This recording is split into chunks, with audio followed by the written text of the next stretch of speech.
Chapter 3. Lesson 2: Why Teach Financial Literacy? In 1990, my best friend, Mike, took over his father's empire and is, in fact, doing a better job than his dad did. We see each other once or twice a year on the golf course. He and his wife are wealthier than you could imagine. Rich Dad's empire is in great hands, and Mike is now grooming his son to take his place, as his dad had groomed us.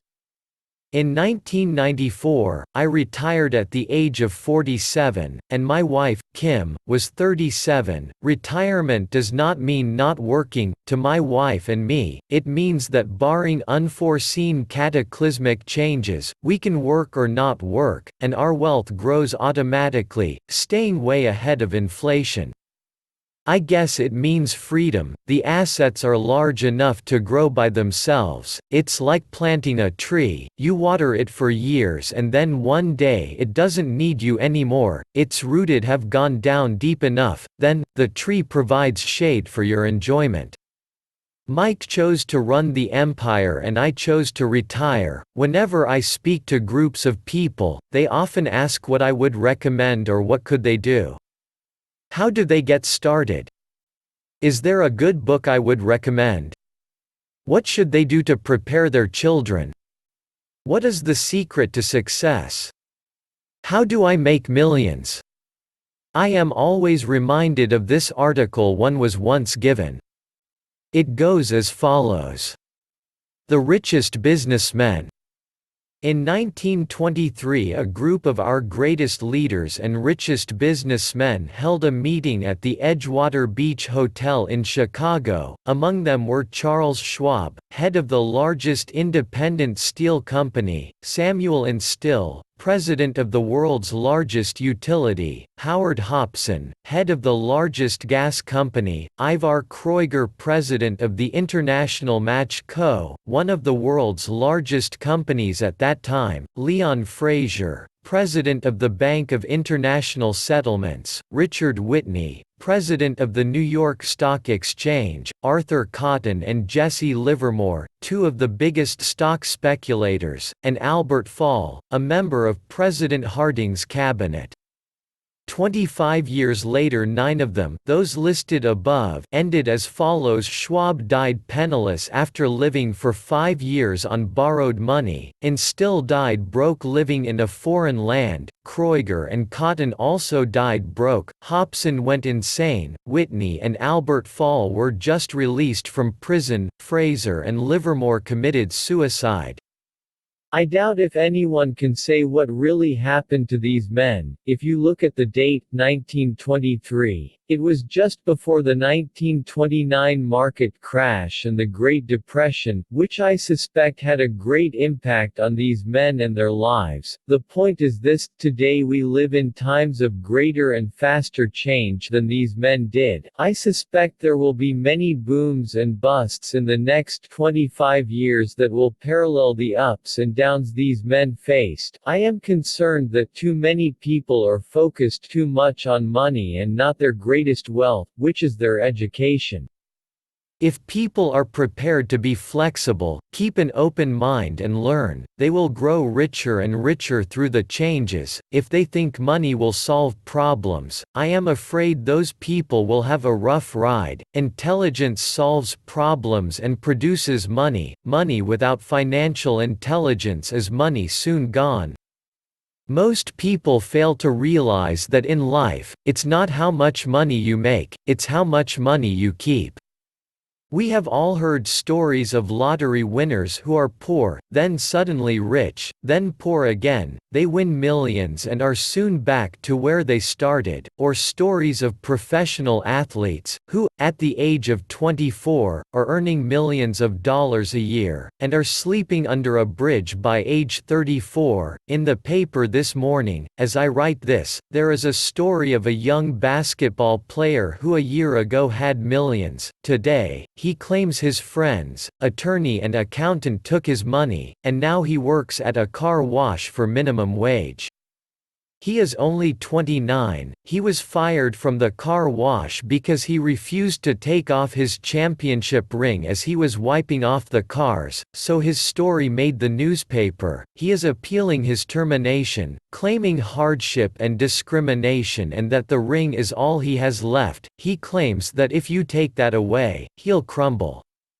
In 1997, I know so many people who are becoming instant millionaires. It's the roaring 20s one more time, and while I am glad people have been getting richer and richer, I only caution that in the long run, it's not how much you make, it's how much you keep, and how many generations you keep it. So when people ask, "Where do I get started?" or "Tell me how to get rich quick," they often are greatly disappointed with my answer. I simply say to them what my rich dad said back to me when I was a little kid: if you want to be rich, you need to be financially literate. That idea was drummed into my head every time we were together. As I said, my educated dad stressed the importance of reading books, while my rich dad stressed the need to master financial literacy. If you are going to build the Empire State Building, the first thing you need to do is dig a deep hole and pour a strong foundation. If you are going to build a home in the suburbs, all you need to do is pour a 6-inch slab of concrete. Most people, in their drive to get rich, are trying to build an Empire State Building on a 6-inch slab.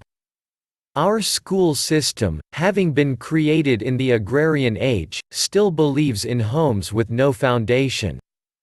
Dirt floors are still the rage, so kids graduate from school with virtually no financial foundation. One day, sleepless and deep in debt in suburbia, living the American dream, they decide that the answer to their financial problems is to find a way to get rich quick. Construction on the skyscraper begins, it goes up quickly, and soon, instead of the Empire State Building, we have the Leaning Tower of suburbia. The sleepless nights return. As for Mike and me in our adult years, both of our choices were possible because we were taught to pour a strong financial foundation when we were just kids. Now, accounting is possibly the most boring subject in the world. It also could be the most confusing, but if you want to be rich, long term, it could be the most important subject. The question is, how do you take a boring and confusing subject and teach it to kids? The answer is, make it simple, teach it first in pictures. My rich dad poured a strong financial foundation for Mike and me since we were just kids. He created a simple way to teach us. For years he only drew pictures and used words. Mike and I understood the simple drawings, the jargon, the movement of money, and then in later years, Rich Dad began adding numbers. Today, Mike has gone on to master much more complex and sophisticated accounting analysis because he has had to. He has a billion-dollar empire to run. I am not as sophisticated because my empire is smaller, yet we come from the same simple foundation. In the following pages, I offer to you the same simple line drawings Mike's dad created for us. Though simple, those drawings helped guide two little boys in building great sums of wealth on a solid and deep foundation. Rule 1: You must know the difference between an asset and a liability and buy assets. If you want to be rich, this is all you need to know. It is Rule No. 1. It is the only rule. This may sound absurdly simple, but most people have no idea how profound this rule is. Most people struggle financially because they do not know the difference between an asset and a liability. Rich people acquire assets, the poor and middle class acquire liabilities, but they think they are assets. When Rich Dad explained this to Mike and me, we thought he was kidding. Here we were, nearly teenagers and waiting for the secret to getting rich, and this was his answer. It was so simple that we had to stop for a long time to think about it. "What is an asset?" asked Mike. "Don't worry right now," said Rich Dad, "just let the idea sink in. If you can comprehend the simplicity, your life will have a plan and be financially easy. It is simple, that is why the idea is missed." "You mean all we need to know is what an asset is, acquire them and we'll be rich?" I asked. Rich Dad nodded his head. It's that simple." "If it's that simple, how come everyone is not rich?" I asked. Rich Dad smiled, "Because people do not know the difference between an asset and a liability." I remember asking, how could adults be so silly? If it is that simple, if it is that important, why would everyone not want to find out?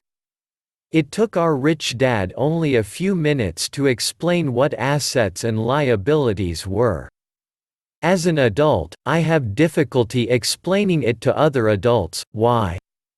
Because adults are smarter. In most cases, the simplicity of the idea escapes most adults because they have been educated differently. They have been educated by other educated professionals, such as bankers, accountants, real estate agents, financial planners, and so forth. The difficulty comes in asking adults to unlearn, or become children again. An intelligent adult often feels it is demeaning to pay attention to simplistic definitions. Rich Dad believed in the KISS principle, keep it simple stupid, so he kept it simple for two young boys, and that made the financial foundation strong. So what causes the confusion? Or how could something so simple be so screwed up? Why would someone buy an asset that was really a liability? The answer is found in basic education. We focus on the word literacy and not financial literacy. What defines something to be an asset, or something to be a liability are not words. In fact, if you really want to be confused, look up the words asset and liability in the dictionary. I know the definition may sound good to a trained accountant, but for the average person it makes no sense. But we adults are often too proud to admit that something does not make sense. As young boys, Rich Dad said, what defines an asset is not words but numbers. And if you cannot read the numbers, you cannot tell an asset from a hole in the ground. In accounting, Rich Dad would say, it's not the numbers, but what the numbers are telling you. It's just like words, it's not the words, but the story the words are telling you. Many people read, but do not understand much. It's called reading comprehension, and we all have different abilities when it comes to reading comprehension. For example, I recently bought a new VCR. It came with an instruction book that explained how to program the VCR. All I wanted to do was record my favorite TV show on Friday night. I nearly went crazy trying to read the manual. Nothing in my world is more complex than learning how to program my VCR. I could read the words, but I understood nothing. I get an A for recognizing the words, I get an F for comprehension, and so it is with financial statements for most people. If you want to be rich, you've got to read and understand numbers. If I heard that once, I heard it 1,000 times from my rich dad, and I also heard, the rich acquire assets and the poor and middle class acquire liabilities. Here is how to tell the difference between an asset and a liability. Most accountants and financial professionals do not agree with the definitions, but these simple drawings were the start of strong financial foundations for two young boys, to teach pre-teen boys. Rich Dad kept everything simple, using as many pictures as possible, as few words as possible, and no numbers for years.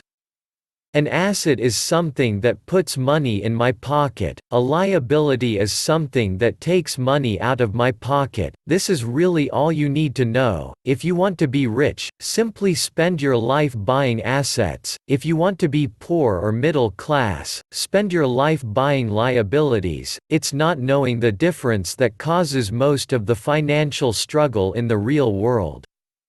Illiteracy, both in words and numbers, is the foundation of financial struggle. If people are having difficulties financially, there is something that they cannot read, either in numbers or words. Something is misunderstood. The rich are rich because they are more literate in different areas than people who struggle financially. So if you want to be rich and maintain your wealth, it's important to be financially literate, in words as well as numbers. The arrows in the diagrams represent the flow of cash, or cash flow. Numbers alone really mean little, just as words alone mean little. It's the story that counts. In financial reporting, reading numbers is looking for the plot, the story. The story of where the cash is flowing. In 80% of most families, the financial story is a story of working hard in an effort to get ahead, not because they don't make money, but because they spend their lives buying liabilities instead of assets. For instance, this is the cash flow pattern of a poor person or a young person still at home. Job provides income. To expenses, taxes, food, rent, clothes, fund, transportation. Asset none. Liability none. This is the cash flow pattern of a person in the middle class. Job provides income. To expenses, taxes, food, mortgage, clothes, fund, transportation. Asset none. Liability, mortgage, consumer loans, credit cards. This is the cash flow pattern of a wealthy person. Assets, stocks, bonds, notes, real estate, intellectual property. To income, dividends, interest, rental income, royalties. Liabilities none. All of these diagrams were obviously oversimplified. Everyone has living expenses, the need for food, shelter, and clothing. The diagrams showed the flow of cash through a poor, middle class, or wealthy person's life. It is the cash flow that tells the story. It is the story of how a person handles their money, what they do after they get the money in their hands. The reason I started with the story of the richest men in America is to illustrate the flaw in the thinking of so many people. The flaw is that money will solve all problems. That is why I cringe whenever one hear people ask me how to get rich quicker, or where do they start. I often hear, I'm in debt so I need to make more money, but more money will often not solve the problem. In fact, it may actually accelerate the problem. Money often makes obvious our tragic human flaws. Money often puts a spotlight on what we do not know. That is why, all too often, a person who comes into a sudden windfall of cash, let's say an inheritance, a pay raise, or lottery winnings, soon returns to the same financial mess, if not worse than the mess they were in before they received the money. Money only accentuates the cash flow pattern running in your head. If your pattern is to spend everything you get, most likely an increase in cash will just result in an increase in spending. Thus, the saying, "A fool and his money is one big party." I have said many times that we go to school to gain scholastic skills and professional skills, both important. We learn to make money with our professional skills. In the 1960s, when I was in high school, if someone did well in school academically, almost immediately people assumed this bright student would go on to be a medical doctor. Often no one asked the child if they wanted to be a doctor. It was assumed it was the profession with the promise of the greatest financial reward. Today, doctors are facing financial challenges I would not wish on my worst enemy: insurance companies taking control of the business, managed health care, government intervention, and malpractice suits, to name a few. Today, kids want to be basketball stars, golfers like Tiger Woods, computer nerds, movie star, rock stars, beauty queens, or traders on Wall Street. Simply because that is where the fame, money, and prestige is. That is the reason it is so hard to motivate kids in school today. They know that professional success is no longer solely linked to academic success, as it once was, because students leave school without financial skills. Millions of educated people pursue their profession successfully, but later find themselves struggling financially. They work harder, but don't get ahead. What is missing from their education is not how to make money, but how to spend money, what to do after you make it. It's called financial aptitude, what you do with the money once you make it, how to keep people from taking it from you, how long you keep it, and how hard that money works for you. Most people cannot tell why they struggle financially because they don't understand cash flow. A person can be highly educated, professionally successful, and financially illiterate.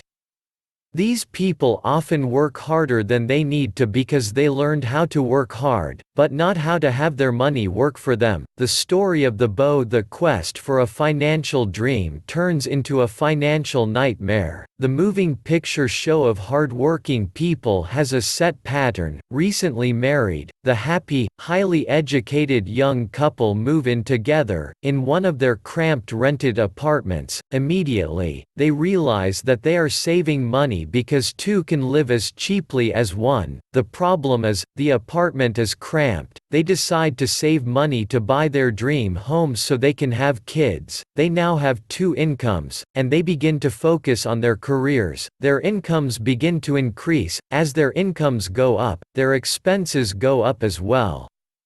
The no. One expense for most people is taxes. Many people think it's income tax, but for most Americans, their highest tax is Social Security. As an employee, it appears as if the Social Security tax combined with the Medicare tax rate is roughly 7.5%, but it's really 15% since the employer must match the Social Security amount. In essence, it is money the employer cannot pay you. On top of that, you still have to pay income tax on the amount deducted from your wages for Social Security tax, income you never receive because it went directly to Social Security through withholding. Then, their liabilities go up. This is best demonstrated by going back to the young couple. As a result of their incomes going up, they decide to go out and buy the house of their dreams. Once in their house, they have a new tax, called property tax. Then, they buy a new car, new furniture, and new appliances to match their new house. All of a sudden, they wake up and their liabilities column is full of mortgage debt and credit card debt. They're now trapped in the rat race. A child comes along, they work harder, the process repeats itself, more money and higher taxes, also called bracket creep. A credit card comes in the mail, they use it. It maxes out, a loan company calls and says their greatest asset, their home, has appreciated in value. The company offers a bill consolidation loan, because their credit is so good, and tells them the intelligent thing to do is clear off the high-interest consumer debt by paying off their credit card, and besides, interest on their home is a tax deduction. They go for it, and pay off those high-interest credit cards. They breathe a sigh of relief, their credit cards are paid off, they've now folded their consumer debt into their home mortgage, their payments go down because they extend their debt over 30 years. It is the smart thing to do. Their neighbor calls to invite them to go shopping. The Memorial Day sale is on, a chance to save some money. They say to themselves, I won't buy anything, I'll just go look. But just in case they find something, they tuck that clean credit card inside their wallet. I run into this young couple all the time. Their names change, but their financial dilemma is the same. They come to one of my talks to hear what I have to say. They ask me, can you tell us how to make more money? Their spending habits have caused them to seek more income. They don't even know that the trouble is really how they choose to spend the money they do have, and that is the real cause of their financial struggle. It is caused by financial illiteracy and not understanding the difference between an asset and a liability. More money seldom solves someone's money problems. Intelligence solves problems. There is a saying a friend of mine says over and over to people in debt. If you find you have dug yourself into a hole, stop digging. As a child, my dad often told us that the Japanese were aware of three powers: the power of the sword, the jewel, and the mirror.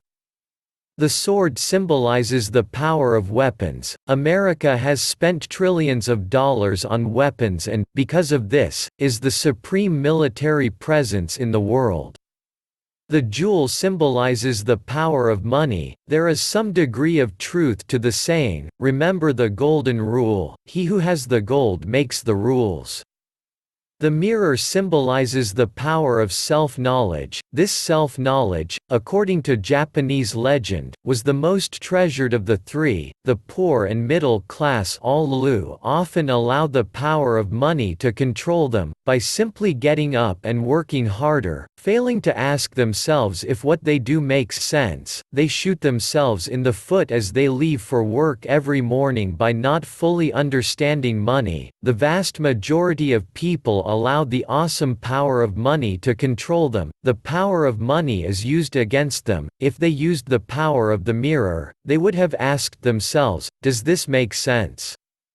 All too often, instead of trusting their inner wisdom, that genius inside of them, most people go along with the crowd. They do things because everybody else does it. They conform rather than a question. Often, they mindlessly repeat what they have been told. Ideas such as diversify or your home is an asset, your home is your biggest investment, you get a tax break for going into greater debt, get a safe job. Don't make mistakes, don't take risks.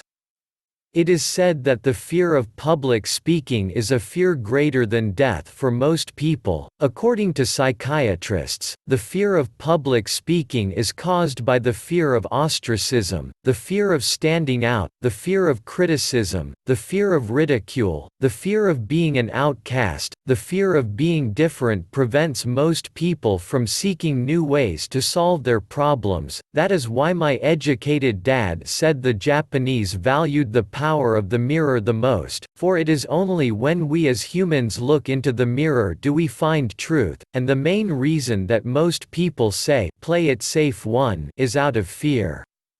That goes for anything, be it sports, relationships, career, money. It is that same fear, the fear of ostracism, that causes people to conform and not question commonly accepted opinions or popular trends. Your home is an asset, get a bill consolidation loan and get out of debt. Work harder, it's a promotion. Someday I'll be a vice president. Save money. When, get a raise, I'll buy us a bigger house. Mutual funds are safe. Tickle Me Elmo dolls are out of stock, but I just happen to have one in the back that another customer has not come by for yet. Many great financial problems are caused by going along with the crowd and trying to keep up with the Joneses. Occasionally, we all need to look in the mirror and be true to our inner wisdom rather than our fears. By the time Mike and I were 16 years old, we began to have problems in school. We were not bad kids, we just began to separate from the crowd. We worked for Mike's dad after school and on the weekends. Mike and I often spent hours after work just sitting at a table with his dad while he held meetings with his bankers, attorneys, accountants, brokers, investors, managers and employees. Here was a man who had left school at the age of 13, now directing, instructing, ordering and asking questions of educated people.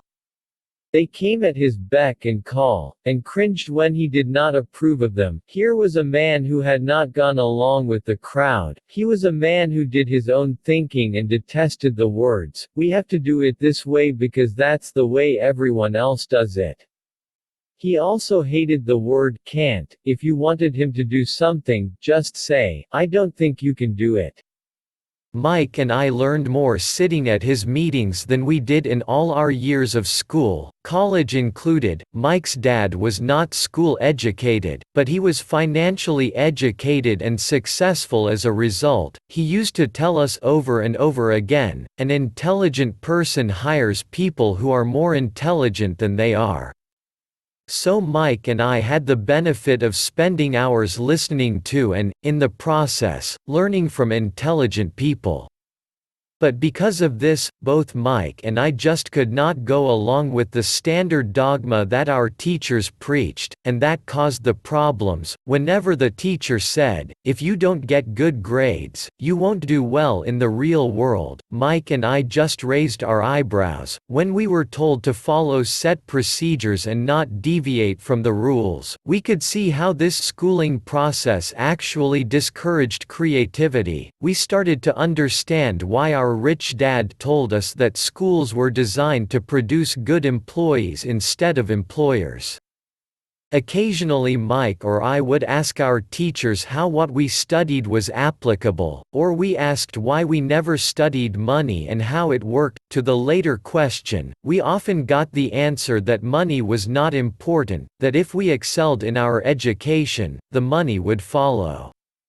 The more we knew about the power of money, the more distant we grew from the teachers and our classmates. My highly educated dad never pressured me about my grades. I often wondered why, but we did begin to argue about money. By the time I was 16, I probably had a far better foundation with money than both my mom and dad. I could keep books. I listened to tax accountants, corporate attorneys, bankers, real estate brokers, investors and so forth. My dad talked to teachers.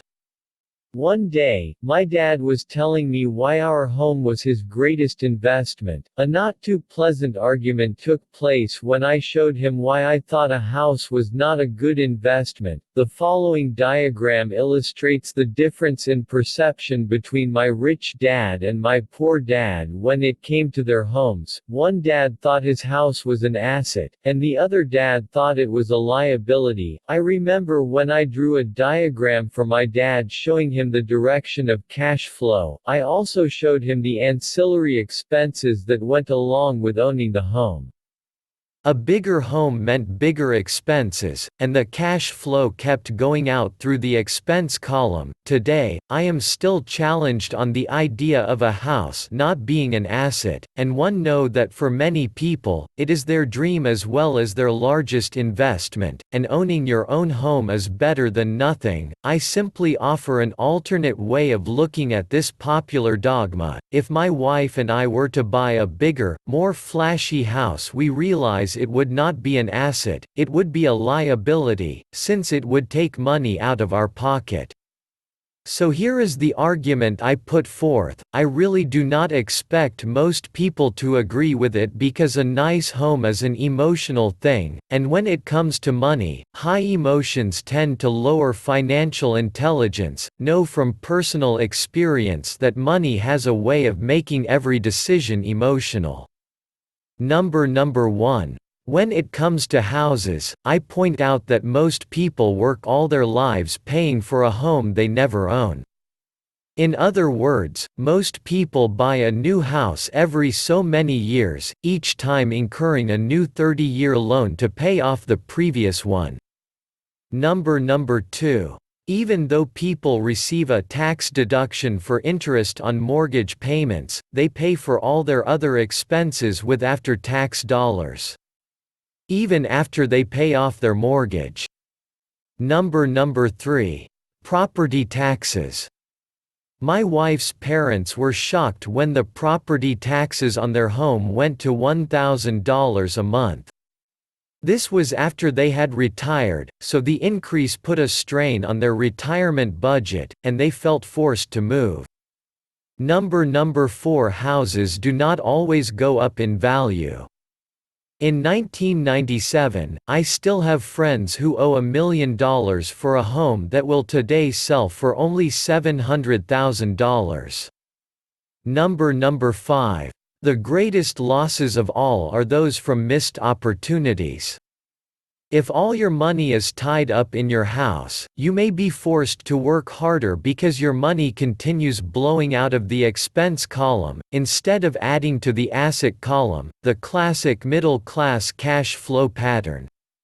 If a young couple would put more money into their asset column early on, their later years would get easier, especially as they prepared to send their children to college. Their assets would have grown and would be available to help cover expenses. All too often, a house only serves as a vehicle for incurring a home equity loan to pay for mounting expenses.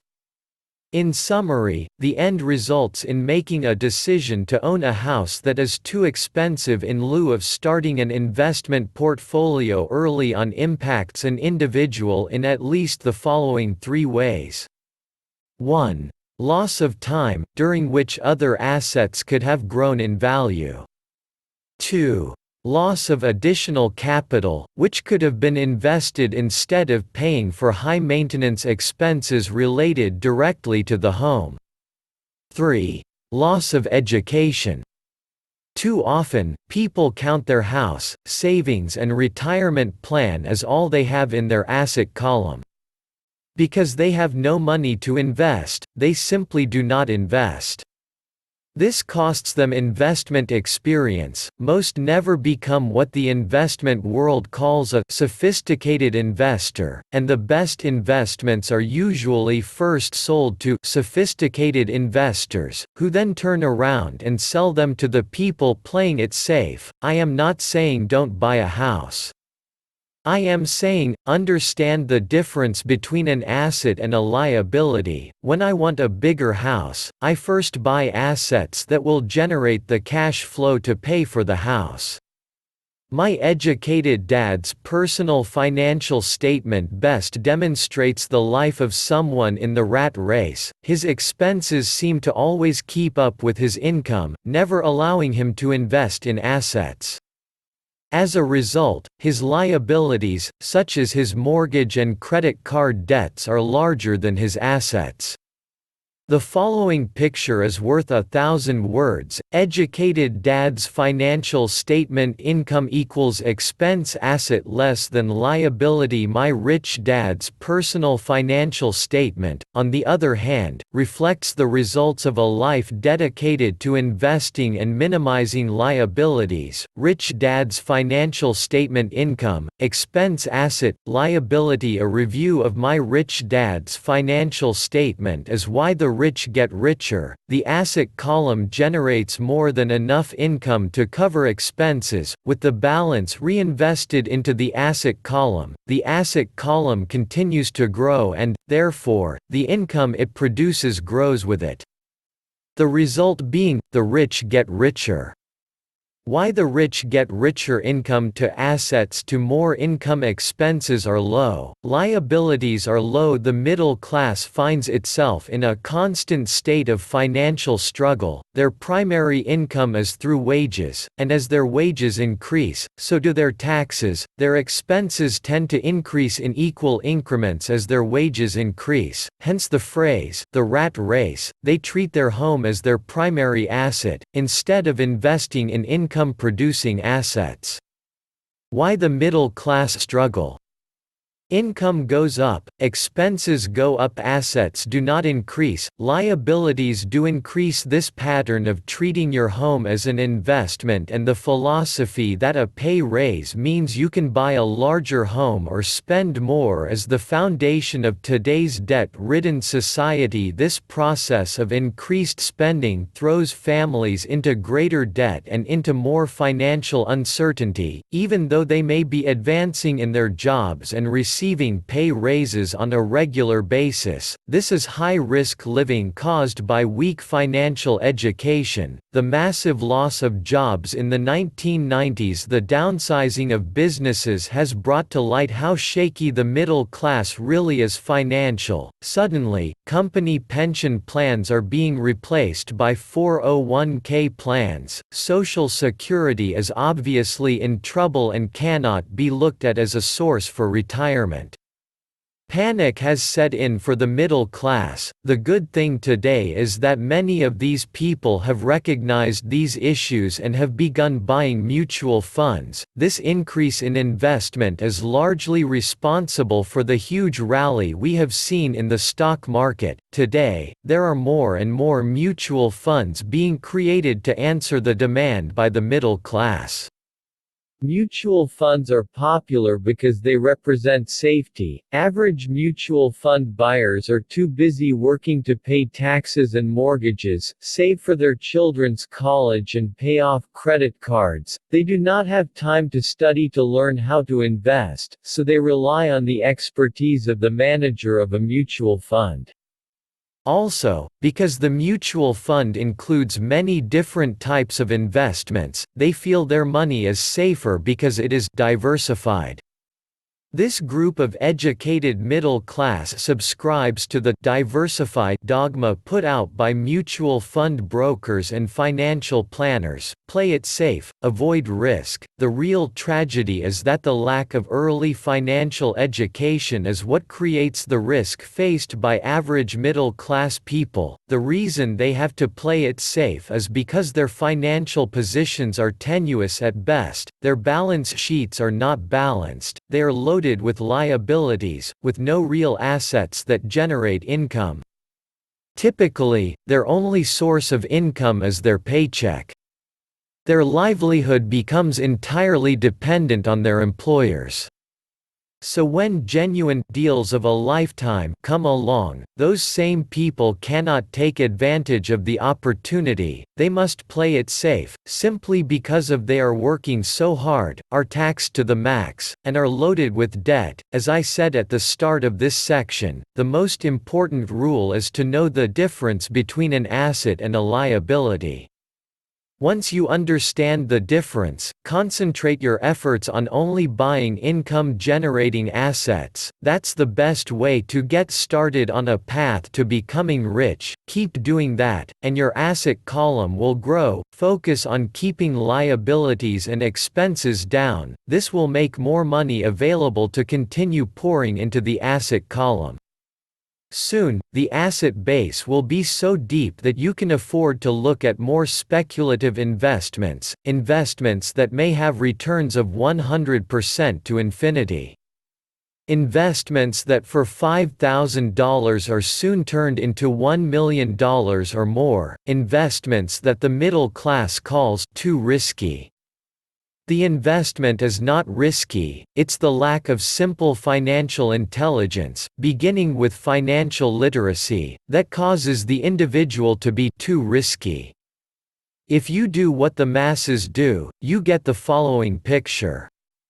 Income equals work for owner, expense equals work for government, asset equals none, liability equals work for bank. As an employee who is also a homeowner, your working efforts are generally as follows. Number 1.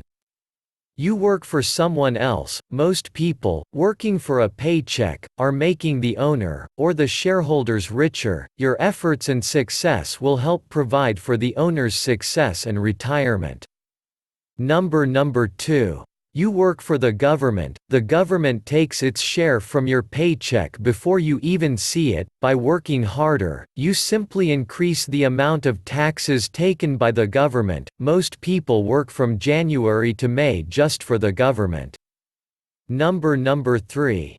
You work for the bank. After taxes, your next largest expense is usually your mortgage and credit card debt. The problem with simply working harder is that each of these three levels takes a greater share of your increased efforts. You need to learn how to have your increased efforts benefit you and your family directly. Once you have decided to concentrate on minding your own business, how do you set your goals?